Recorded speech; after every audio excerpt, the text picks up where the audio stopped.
Ok, así que vimos cómo está la organización política, los virreinatos, la Casa Real de la contratación de India y vamos a ver entonces esta es la organización política, los virreinatos, Real Consejo de India y la Casa Contratación de India. ¿Cómo se van a organizar socialmente y económicamente? Económicamente van a establecer lo que ellos van a llamar las encomiendas y estancias. ¿A qué se refiere con esto? Las encomiendas o la encomienda en singular es el derecho legal que tiene el español de recibir el tributo o el trabajo de los indígenas de una zona determinada, es decir, en una región de tierra determinada había un encomendadero que es un colono español y él tenía el derecho que todo lo que el indígena trabajara en esa zona, es decir, esa tierra era suya, lo trabajaba para él. Entonces, este sistema era otorgado, este derecho es otorgado por el rey, ¿a cambio de qué? De que este colono español, por eso se llamaba encomienda, el rey le encomendaba al colono español la instrucción religiosa y el buen trato para la familia de nativos que le había sido encomendado.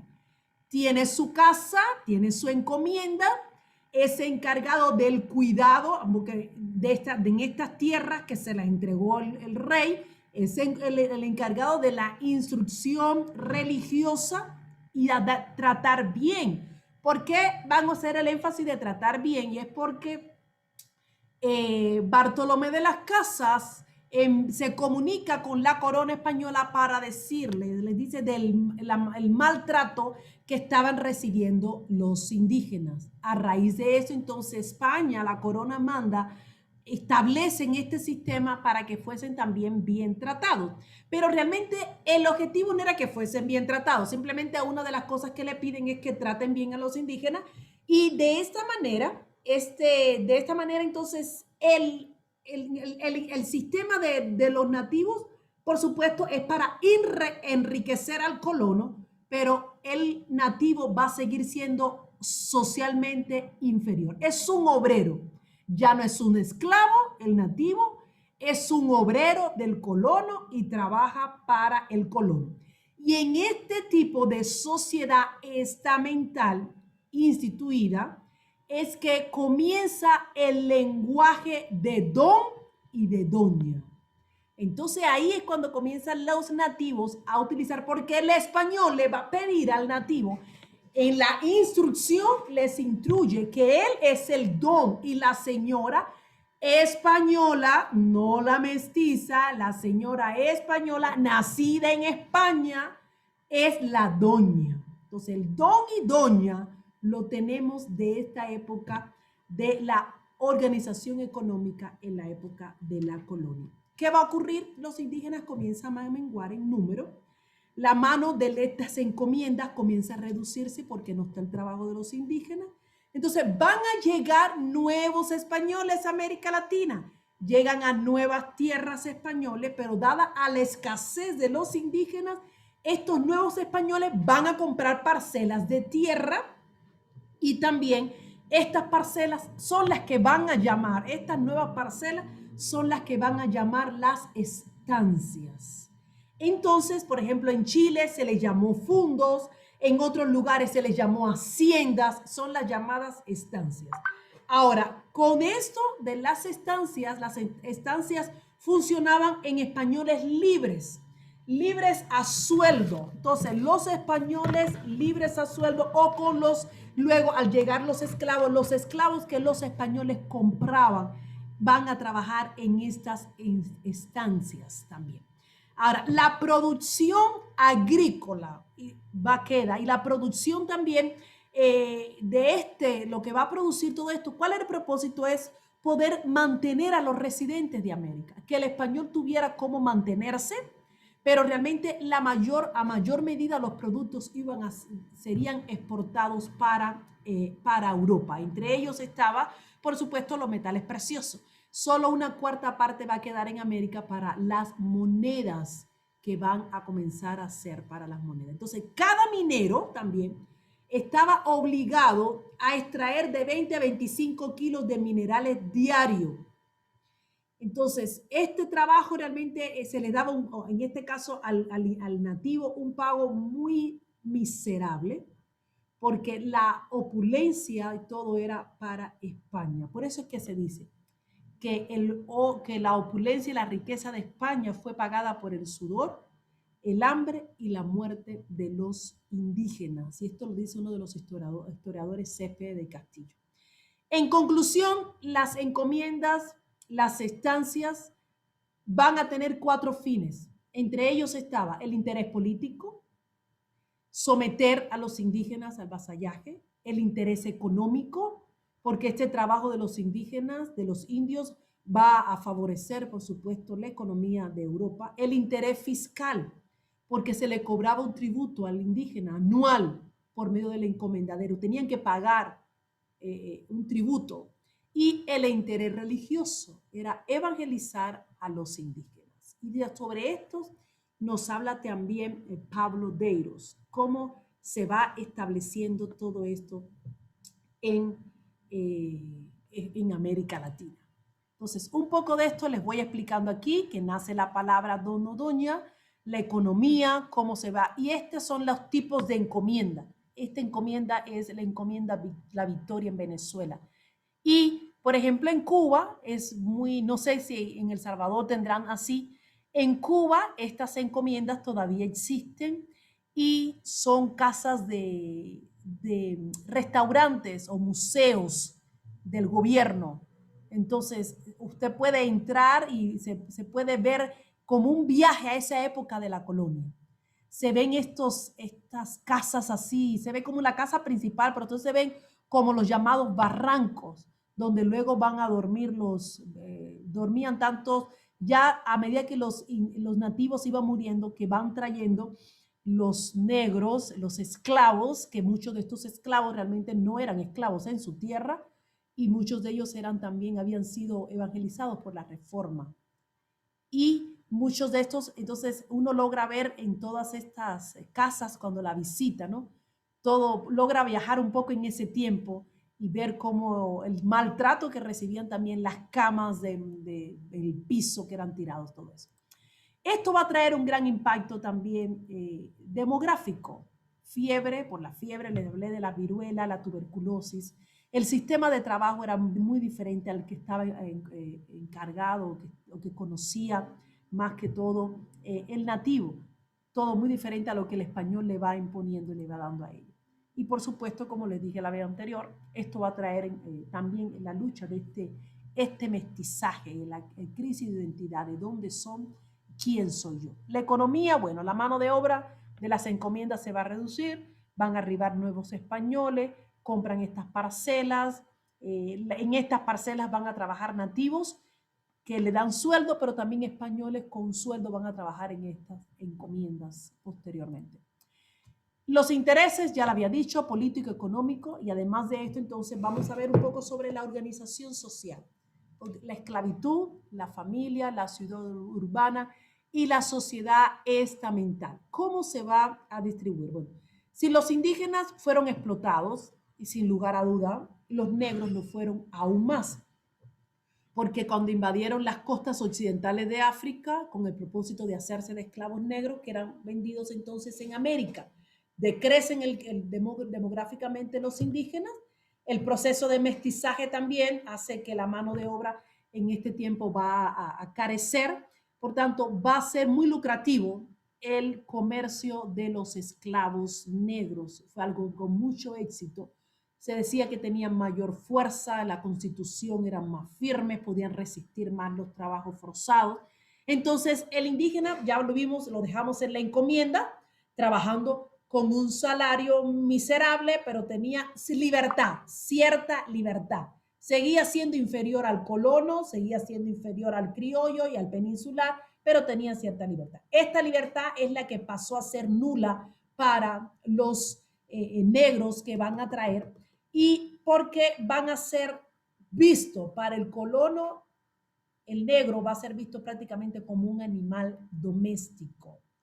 Entonces los negros se van a rebelar, van a salir de estas encomiendas, se escapan a los montes, se escapan a las montañas y son, entonces la terminología que se comenzó a usar por el colono era llamado los negros cimarrones, que eran los negros cimarrones, son los negros que huían por el maltrato, la opresión y todo eso que recibían de manos de sus colonos. Huyen los negros y no sé si les comenté de los peinados que le hacían a las niñas, era la manera en que hacían tipos de mapas. A las niñas negras, no trenzas sueltas como las mías, sino esas trenzas pegadas que todavía se usan y se hacen en muchos lugares.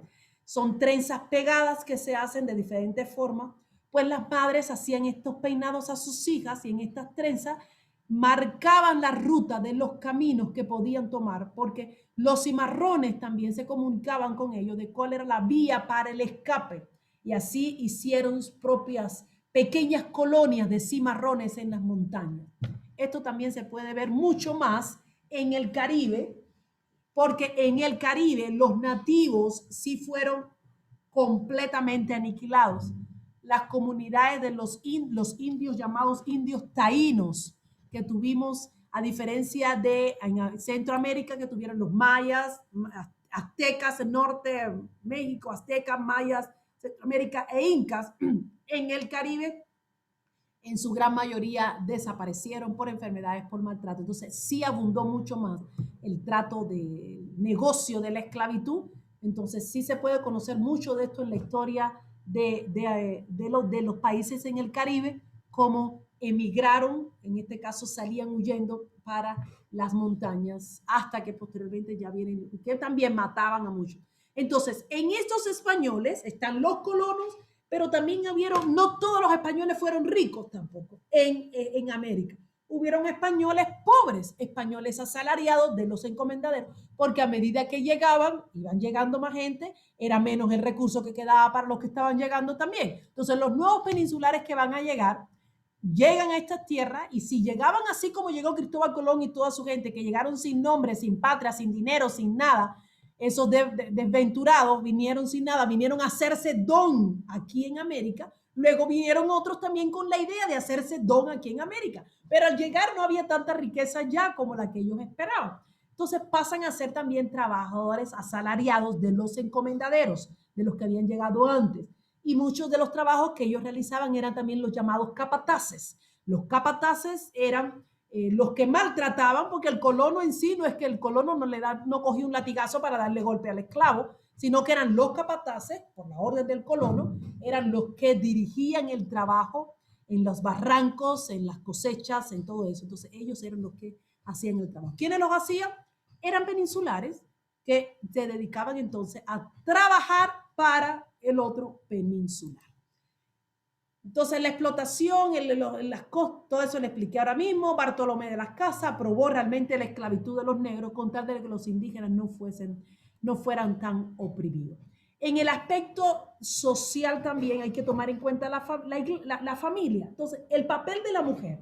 Antes que los nativos, antes que los peninsulares llegaran, la mujer igualmente en las sociedades precolombinas tenía un lugar inferior. Entonces, cuando llegan los peninsulares, igualmente la mujer va a tener un lugar inferior. La mujer es tomada igualmente, era vista como la persona que debía de encargarse y permanecer en el hogar, encargarse de criar los hijos y de hacer todo. Lo que va a pasar entonces es que estas señoras peninsulares, esas doñas van a tener las famosas esclavas o de donde tenemos las que servían en las casas, las que hacían el trabajo doméstico. Entonces, en este trabajo doméstico van a tener indígenas, mujeres indias y van a tener también entonces mujeres negras, africanas. Y por supuesto, las africanas eran siempre esclavas, mantenían siempre como esclavas. Las mujeres indígenas van a tener posteriormente la posición de poder hacer pequeños negocios y ventas en los mercados pequeños a medida que se va formando las urbes. Entonces estaban los días de mercado que las indígenas sí podían salir a trabajar o hacer pequeños negocios las cosas artesanales que hacían eran vendidas en los mercados, así como los esposos o los indígenas podían trabajar trabajaban para el colono por una miseria. Entonces, esto los españoles se negaban a reconocer también a las mujeres indígenas y a los hijos que estaban dando de ellos. Por eso es que las mezclas o los mestizos, el mestizaje, son hijos ilegítimos, no son hijos reconocidos por el español, pero era evidente que el niño no era 100% africano ni 100% nativo, porque en su rasgo, y ahí es donde nacen las diferentes nombres que se le dio a estos mestizos. Sambo, que era la mezcla del negro con el indio, los mulatos del blanco con el negro, y los mestizos, la indígena con el español. Y esto es lo que va a crear entonces esa crisis de identidad para los mestizos, porque no son reconocidos no son reconocidos por el padre español, pero en sus rasgos tienen rasgos de los peninsulares. Entonces, esta es una de las más de los resultados de la colonia y de la colonización. Entonces, así como van a tener este cambio, y otra de las cosas que se va a ver en el momento de la organización social, y es que los indígenas convivían con la naturaleza. El español estaba acostumbrado a las ciudades, a la urbe, y durante el tiempo de la colonia en América, Europa va a entrar en la época de Renacimiento. Y esta época de Renacimiento se va a ver en América Latina.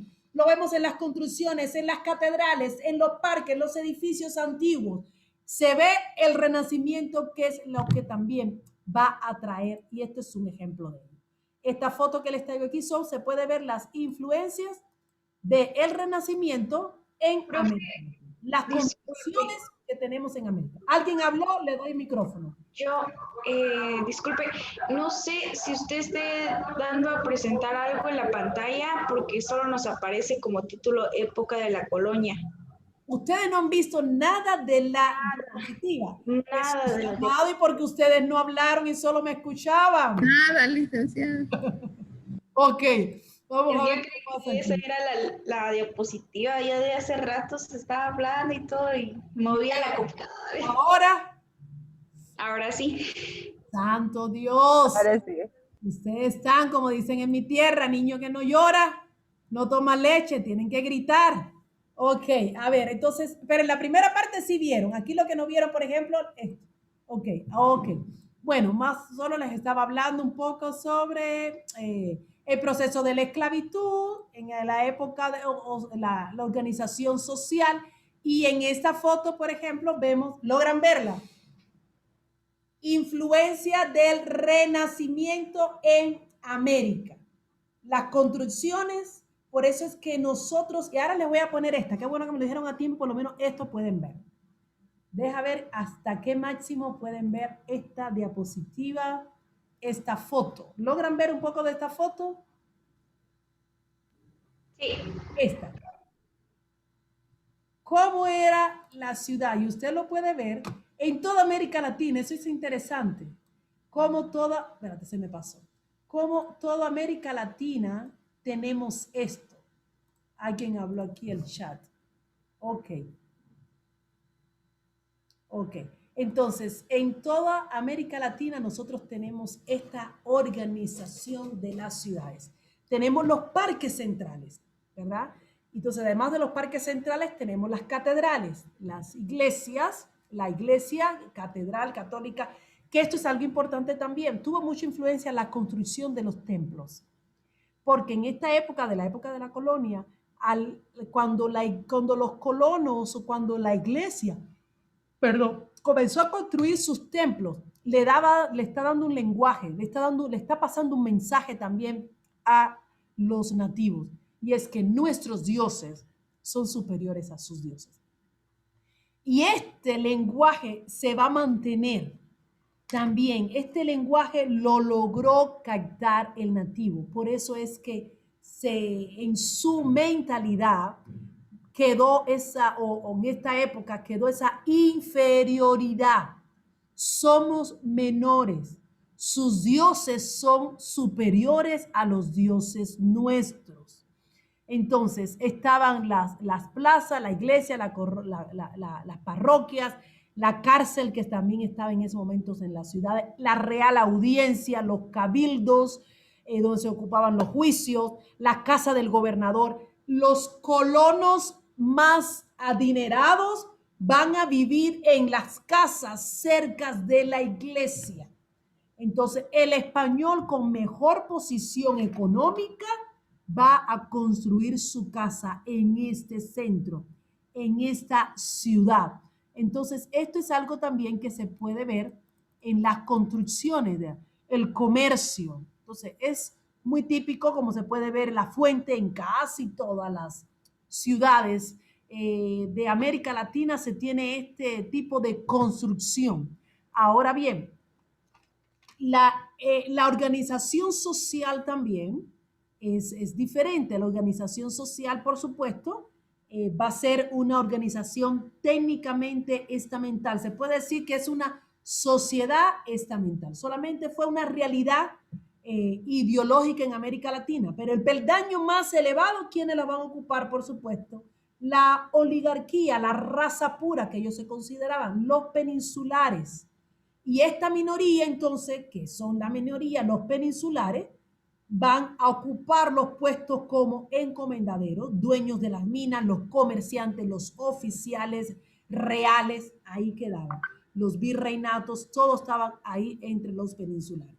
Luego entonces van a estar los criollos, que los criollos van a tener acceso a los puestos de los peninsulares porque son hijos de ellos, aunque no nacieron en España. Pero aún así no era fácil para un criollo lograr un puesto, pero era el anhelo de los criollos, por eso les pongo aquí esa flecha, el anhelo de los criollos era lograr ser visto igual que los peninsulares.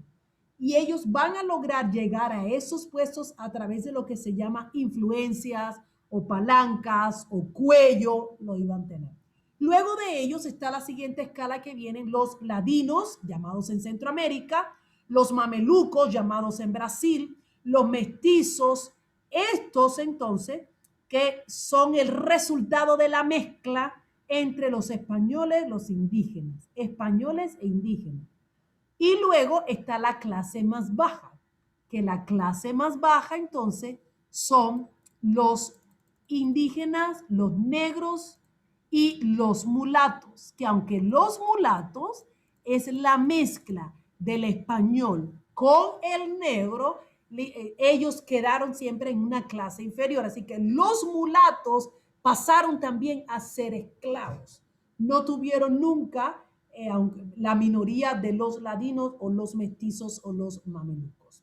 Entonces, este plano inferior que van a tomar los indígenas, los negros, es el escalón más bajo de la sociedad y era reservado para ellos. Vivían entonces, estos vivían para servir a los colonos españoles, para servir también a los criollos, y esa era la posición que tenían. Y aquí les explico cuál era el rango que ocupaban. Los peninsulares, los encomendaderos, los dueños de minas, los comerciantes, los oficiales reales, que tenían la aprobación de la iglesia, de la corona. Los criollos ocupaban puestos de peninsulares por medio de las influencias, lograban llegar allí. Los ladinos, los mestizos, los mamelucos eran obreros asalariados, siempre en un estatus por debajo de los peninsulares y mucho más abajo, por debajo, mucho abajo de los criollos y mucho más abajo de los peninsulares, pero gozaban de cierta libertad. Ahora, los que sí servían a sus señores españoles y criollos, ven los negros y mulatos, y luego los indígenas logran cierta libertad, pero siempre van a estar también en la parte más baja de la escala. ¿Preguntas hasta ahí? Licenciada, Sí. Me quedé con una duda, quizás no capté bien. ¿Usted tiene diferente ladinos y mestizos? ¿Cuál era la diferencia? A los ladinos es el nombre que se le dio en Centroamérica. Los mestizos es el nombre que se le dio también en Sudamérica. En lugar están los mismos, el rango es igual, solo diferentes nombres fueron tomando en diferentes lugares de América Latina. Gracias. ¿Alguna otra pregunta? Aunque hoy A los ladinos, no sé cómo se les ve o cómo se les llama, pero en la historia así es como están distribuidos. Porque son mezclas también del español. ¿Preguntas o dudas? ¿Algo más que le llamó la atención? O no tiene que ser ni una pregunta ni duda, algo que quieran aportar. Lo que me pareció curioso y nunca lo había relacionado desde la perspectiva que lo estamos viendo, pero por ejemplo en Sonsonate, de donde yo soy, en cuanto a la organización de los pueblos, ¿no? Siempre hay un parque y a sus alrededores está el comercio, pero también está posicionada la gente de dinero. Todavía. ¿Verdad? ¿Cómo? Que todavía se ve entonces así. Todavía se ve parte, ya no al 100, pero sí hay buena parte de la gente que vive en el centro de Sonsonate, que en su historia pues ha sido gente de dinero, ¿no? Hacendados y todo lo demás, gente de tierras. Entonces, eso se ve en Sonsonate todavía y eso es lo que a lo largo de la historia se ha conocido, ¿verdad? Lógicamente aquí, cuando yo estaba viendo la historia de El Salvador, cómo el catolicismo llegó, en realidad no llegó porque querían evangelizar, sino que llegaron, básicamente el propósito era la conquista.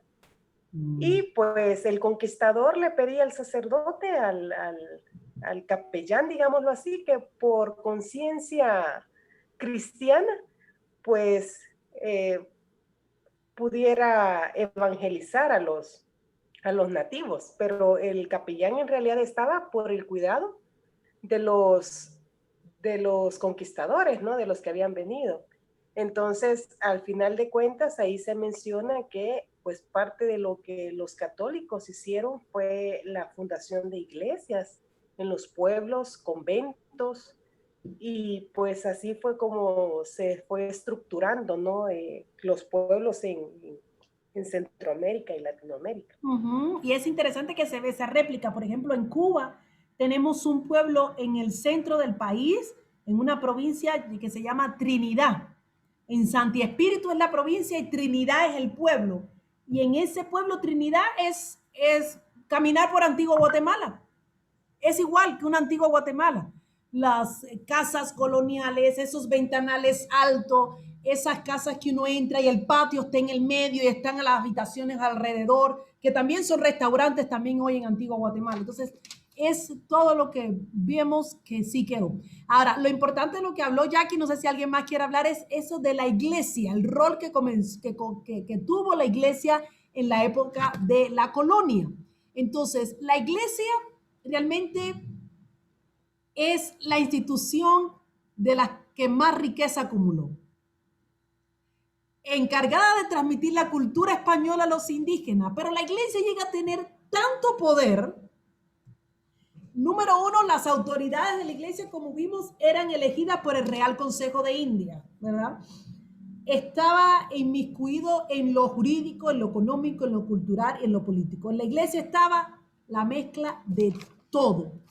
Y aunque llegaron órdenes religiosas, que hicieron un buen trabajo porque las universidades, los conventos, muchas órdenes religiosas, por ejemplo, los jesuitas que hicieron mucha obra en Paraguay, en Perú, hicieron mucho trabajo de enseñar la escritura.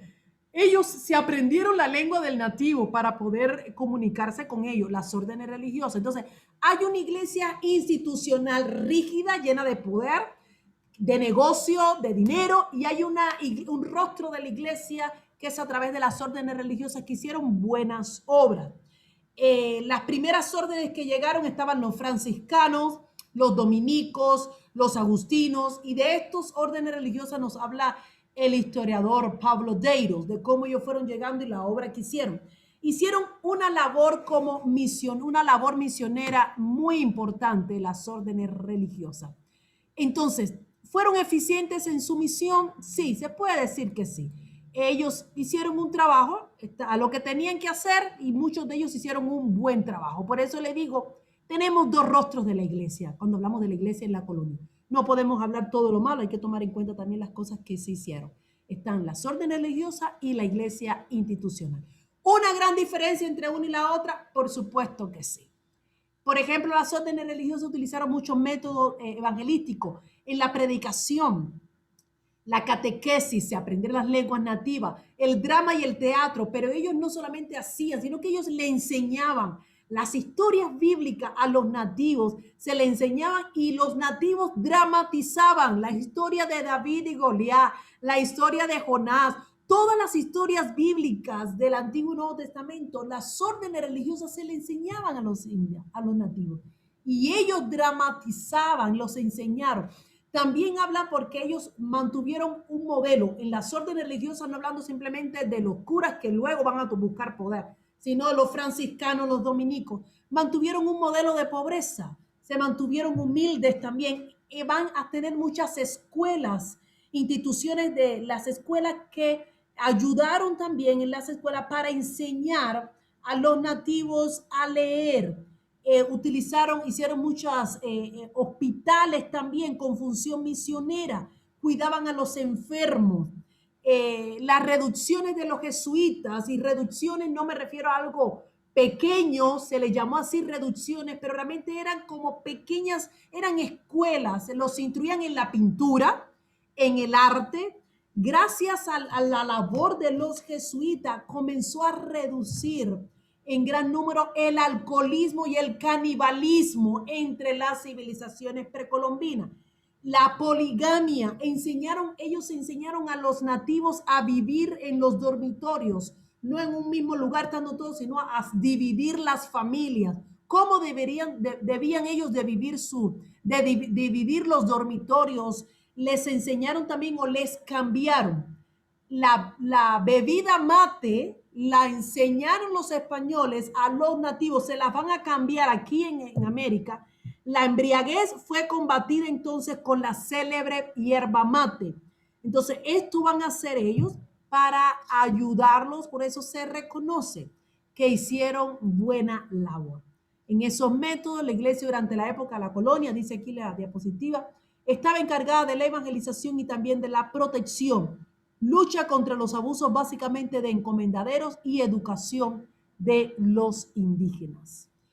Destrucción de la religión indígena es algo que van a querer hacer, por eso se hacen las catequesis, porque ellos van a tratar, dicen, estos son idólatras, porque adoran dioses, muchos dioses. Entonces, en esa evangelización, ellos quieren destruir toda la religión y la superposición de la religión cristiana. Lo que va a ocurrir es que se establece entonces desde este momento en que comienza el sincretismo, porque el indígena y el nativo, igualmente con el negro, van a comenzar a adorar los dioses de los españoles solo para, por así decirlo, llevar la fiesta en paz, que no les siguieran mortificando, no les siguieran imponiendo, pero ellos siguieron adorando a sus dioses. Entonces, la evangelización fue religiosa y fue cultural, pero fue una evangelización superficial, porque nunca llegó al corazón del indígena, nunca llegó al corazón del negro el Dios con la espada que trajeron. Tenemos en la historia de Cuba un indio llamado el indio Atuey, que es un cacique, que este es de los indios que se rebeló también, porque en el Caribe también algunos indios, juntamente con los negros, se comienzan a levantar en contra de los indígenas. A este indio Atuey lo toman preso y lo ponen a una hoguera para quemarlo vivo. Él era el líder, y cuando lo ponen en esta hoguera, llega el sacerdote, por supuesto, para que Atuey pida perdón por su rebeldía, por su pecado, y le dice, esta es de la única manera que vas a poder entrar al cielo. Y cuenta la historia que nos enseñan desde niño, que le pregunta a Atuey al cura, que si los españoles que estaban ahí también iban a ir al cielo, si eran llamados también cristianos, y el español le dice que sí, que ellos son cristianos y que ellos iban a ir al cielo. A lo que responde el indio Atuey, le dice, pues si ellos van a ir al cielo, yo prefiero ir al infierno. Entonces quedó en la historia de cómo este indio dijo, yo no me voy a arrepentir de nada porque yo no quiero ir a donde van estos hombres tan crueles. Entonces, fue una evangelización superficial, sí. Tuvieron cosas buenas también. Las escuelas enseñaron a leer, escribir castellano, música, pintura, carpintería. Les mostraron este Dios majestuoso y superior también. Construyeron hospitales, también van a hacer. Entonces, ¿qué van a hacer las reducciones? Reproducción literaria, la gran producción, porque ya tenemos la imprenta en Europa, que la imprenta la va a usar mucho la reforma, pues esta imprenta también va a influenciar y traer beneficios para América. La música y la danza, el urbanismo, la arquitectura, la escultura, las pinturas, estos fueron cosas que van a transformar la vida de los indígenas a través de las reducciones que van a traer. Abandona la embriaguez, vivir en dormitorio, el canibalismo, van a avanzar en la agricultura, tratan de eliminar la poligamia también. Esto las órdenes religiosas, pero cuando vemos los criollos practicaban la poligamia porque tenían varias mujeres, esclavas como mujeres también, pero más que todo ellos lo ven como la práctica, podemos verlo como el adulterio que practicaban ellos. ¿Por qué tiene el español esta mentalidad? Recordemos como vimos en la clase anterior, la cosmovisión de ellos. Para ellos lo importante era el alma. Con que fuesen salvas, que el alma de las mujeres fuese salva, no importaba lo que pasara con el cuerpo. Y esta dicotomía también. Las órdenes religiosas van a enseñar el idioma, las costumbres y unificaron a la población indígena también. Entonces, esto es parte de toda la labor que van a hacer ellos, educando, es decir, se ve un contraste entre la educación y el indígena, procuraban la igualdad y la promoción humana. Hablamos de promoción y era el crecimiento, que los indígenas aprendieran, los nativos aprendieran muchas cosas, defienden los derechos de los nativos y ellos son modelos de pobreza. En contrario, la iglesia institucional servía a los poderes de los coloniales, se mantenían con los diezmos recaudados, no pagaban impuestos, los curas trabajaban igualmente junto con los encomendaderos por el poder, permitían la explotación también al indígena y los sacerdotes que se convierten posteriormente en encomendaderos. Esto es parte del panorama social y político que tenemos en América, de cómo se va desarrollando todo. Entonces, por ejemplo, en las construcciones, las universidades que tenemos en América Latina, la universidad, por ejemplo, de Real y Pontificia Universidad de San Marcos en Perú, por España, la Universidad de México, que también se puede ver, excepto en la de México, que aún mantenían la serpiente esta que vemos en la historia de su sello. Muchas de las universidades van a tener los logos o los sellos de España. Por eso es que vemos en nuestras universidades, tenemos las coronas, los caballos, las columnas, los leones. Todo esto es parte del sello que va a dejar España en la educación. Aquí tenemos el de Pamplona, Colombia, Cartagena, el de Carolina, la Academia, ¿okay? Entonces, cada uno de estos vemos y también se ve en la Universidad San Carlos, es decir, los sellos de las universidades es una evidencia más de la influencia que tuvo la corona en América. Nosotros. El comercio, por supuesto, va a tener un rol muy importante también en todo este proceso. Vimos la contratación de India. Toda la mercancía que saliera o entrara a las colonias tenía un impuesto de un 5%. Todos los empleados civiles debían cancelar a la corona la mitad de su sueldo que recibiesen durante el primer año de trabajo. Entonces, todos los empleados civiles durante el primer año de trabajo tenían que enviar la mitad de su salario a la corona española. Otras nacionalidades van a llegar también y a través de este negocio es que comienzan a llegar protestantes a América Latina. No llegan para evangelizar, llegan para hacer negocio. Y eso lo vamos a ver en la siguiente clase bajo el protestantismo durante la colonia. Transacciones, negocios, los misioneros también pagaban un 5% de toda su ganancia, se cobraba un impuesto sobre todos los artículos de primera necesidad para construir y mantener la flota naval. Entonces era un negocio redondo el que tenía España en América. Todos los indígenas entre 18 y 50 años debían de pagar dinero como tributo a la corona. La iglesia imponía los impuestos. Recordemos que la iglesia, todas las actividades o festividades iban a raíz de la iglesia. En la iglesia se celebraba no solamente las misas y los cultos, sino que la iglesia era el banco, los velorios en la iglesia, los entierros en la iglesia, todo era lo que la iglesia hacía. Iban a consultar a la iglesia en todas las cosas que se necesitaba, se consultaba a la iglesia. Por tanto, nacimiento registrado en la iglesia y se cobraba por ello. Boda registrada en la iglesia y se cobraba por ello. La atención de los difuntos, de los muertos, también se hacía en la iglesia. Entonces, la iglesia tiene control de todo durante la colonia. Por eso es que es tan enriquecida y tiene tanto poder. Igualmente, así como la iglesia se va a enriquecer, va a llegar la Inquisición. Ya para 1569 se va a establecer también el Tribunal de la Inquisición.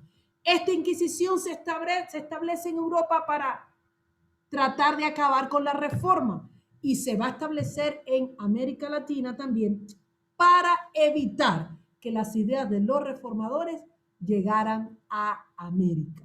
Por eso es que va a tardar también mucho más en llegar. Entonces, la Inquisición va a inspeccionar en los puertos de España todos los libros, las imprentas, la mercadería. Entonces, van a mantener el control de todo lo que entra y sale de España para no perder todo lo que ellos habían ganado, todo el poder que la iglesia tenía. Y por supuesto, luego vamos a ver con el desarrollo de la Inquisición, al llegar los protestantes, como muchos protestantes mueren también y van a morir también tantos considerados como blasfemias, los judíos que habían muerto también en Europa. Entonces, todo este proceso de la Inquisición va a traer gran influencia para América y cómo van a ser enjuiciados posteriormente, tanto en México, el virreinato de México, el virreinato de Lima, van a enjuiciar también a personas que ellos veían como sospechosos. Según la historia, un alrededor de 112 personas fueron enjuiciados en América bajo la Inquisición también. Preguntas y dudas para que en la siguiente clase vamos a hablar entonces sobre el protestantismo durante la colonia. Vimos un panorama de la Iglesia Católica durante la colonia, lo que hizo la Iglesia Católica y qué de eso podemos nosotros también aprender y qué de eso debemos de desechar para no caer en esos mismos errores. Preguntas o dudas que tengan o comentarios que quieran hacer. Pueden abrir su micrófono.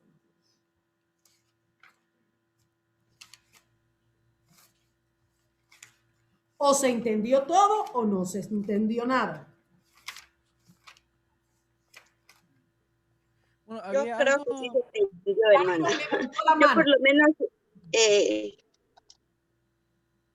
Yo por lo menos sí comprendí lo que usted estaba diciendo. De verdad que hay cosas de que a veces uno dice, no, es que yo sé de la historia, pero en realidad hay pequeñas cosas que aún no sabía, ¿verdad? Y en este momento pues lo aprendí.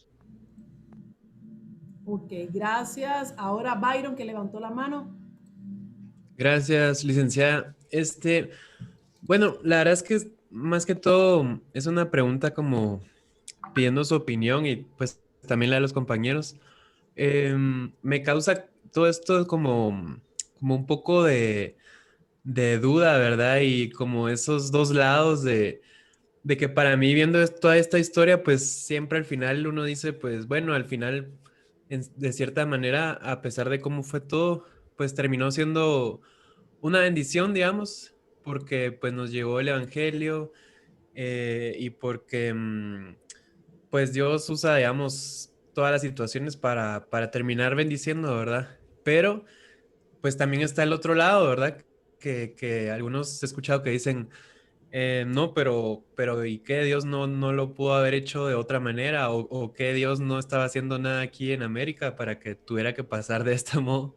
Y pues sabemos que no entendemos, o sea, no podemos decir no, pero si hubiera sido así o así, porque no es posible, pero pues quisiera saber su opinión, digamos, en que si esto al final fue algo bueno, digamos, que terminó siendo bendición, porque al final incluso la religión pues terminó siendo bien superficial, ¿verdad? O que incluso por tanto sincretismo terminó siendo un catolicismo o un cristianismo bien supersticioso, ¿verdad? O sea, y hasta hoy lo vemos de que estamos llenos de supersticiones. Entonces, pues crear su opinión, ¿verdad? Acerca de al final, ¿qué termina siendo esto, ¿verdad? Bueno, malo, más bueno que malo, ¿o qué, verdad? Es interesante. Realmente hay que tomar en cuenta una realidad. Las civilizaciones precolombinas eran civilizaciones pecadoras también, así que no podemos pensar que eran unos santos. Entre ellos se mataban, había canibalismo. Lo que no estoy de acuerdo, o lo que no veo bien la terminología de que no realmente no fue un descubrimiento de América, porque ya existía. Si no necesitábamos que nadie descubriera nada, ya existía. Hay cosas buenas, hay que tomar en cuenta que sí trajeron cosas buenas y es un balance, es un equilibrio. Hay cosas buenas que se tiene que valorar de la época que trajeron. Lo malo, por supuesto, en la manera en que se hizo también. Religiosamente, recordemos también que la civilización era muy politeísta, muchos dioses, idólatras, igual. Entonces, el hombre es pecador desde antes, de los siglos, desde el pecado estaba la civilización, porque a veces nos queremos poner ropaje de pobrecitos nosotros. No, es pecado, había pecado y los que trajeron también venían y cometieron muchos males también. Hay que ver lo bueno y hay que ver lo malo. No nos descubrieron, conocieron un nuevo mundo, trajeron cosas buenas, sin lugar a duda. Se llevaron muchas cosas buenas también. La evangelización fue superficial. No hubo realmente un trabajo de fondo en el corazón del nativo. No se enseñó a un Dios real como iglesia institucional. Si vemos las órdenes religiosas, hicieron lo que ellos podían hacer. Ahora bien, todos son hijos de su época. Es decir, los españoles no les podemos también poner toda la maldición encima, porque ellos son hijos de su época. Ellos venían con la idea de lo que estaban haciendo estaban bien. Por eso vemos las justificaciones teológicas, las exégesis que ellos les hicieron. Si nosotros hubiéramos estado en el puesto de ellos, quizás hubiéramos actuado igual, pensando lo importante es salvar el alma, porque se creían también que eran el Israel que venía a evangelizar. Vienen en busca del honor. Entonces, es difícil desde nuestra postura, con todo el conocimiento que tenemos, es muy fácil enjuiciar, pero mantener un equilibrio es difícil. Son hijos de su época y actuaron con lo que ellos sabían. Los de mañana nos van a juzgar a nosotros y van a ver muchas cosas que nosotros hacemos que no están correctas, pero somos producto de nuestra época. Es lo que yo pienso. No me voy ni para un lado positivo ni para un lado negativo, pero en medio de todo, yo siempre digo, Dios es el Dios de la historia y nada se escapa de Dios. Entonces, ¿Dios tenía control? Por supuesto que sí. ¿Dios amó a este hombre precolombino? Por supuesto que sí. Ellos buscaban, en medio de todos sus dioses, ellos buscaban al uno inefable. Hubo salvación para los indígenas, los nativos, solo Dios sabe. Entonces, es interesante, Byron, tu pregunta y es difícil poder decirte todo fue bueno, todo fue malo. Dice aquí Santillán, hubo algo interesante con una similitud que encontré con la iglesia, como con la práctica de construir monasterio y contexto en la cultura inca, en que también tenían un tipo de monasterio en que tomaban las doncellas para enseñarles a coser y tocar instrumentos. Lo interesante fue que no se enfocaban tanto en los sacrificios humanos para sus dioses en comparación con los aztecas y los mayas. Realmente los aztecas fueron las civilizaciones más crueles en cuanto a los sacrificios humanos. Los mayas aprendieron de los aztecas, pero cuando recuerden la historia, los Tezalcoas y los aztecas, la lucha entre ellos, más que todo, los mayas no sacrificaban, luego que vienen a sacrificar porque los aztecas lo hacían. Los aztecas sí fueron los más sangrientos en todo este desarrollo de cómo ellos creían o la cosmovisión religiosa que tenían. Entonces, no sé, díganme ustedes, ¿qué piensan ustedes? Está abierta la mesa por la pregunta de Byron. Tenemos 15 minutos. ¿Qué piensan ustedes? Yo quería opinar que en medio de todo esto que hemos visto de la historia, ¿no? De alguna forma vemos la providencia de Dios, porque si bien es cierto, los españoles vinieron con intenciones, con otras intenciones, más que el hecho de la evangelización como tal,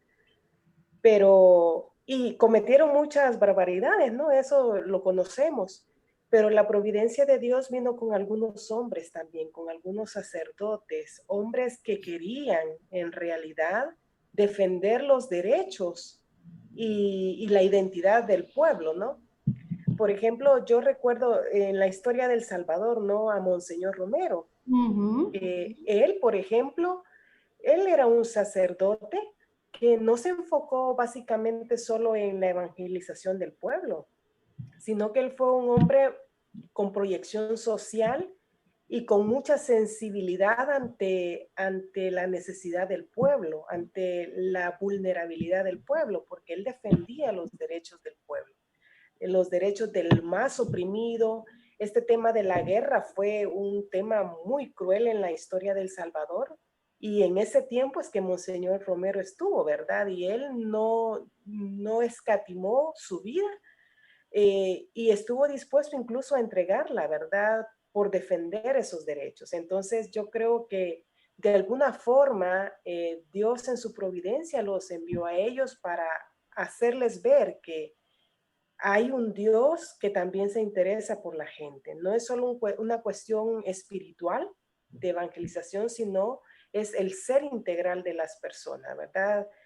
La historia misma nos cuenta que Monseñor Romero fue asesinado, ¿verdad?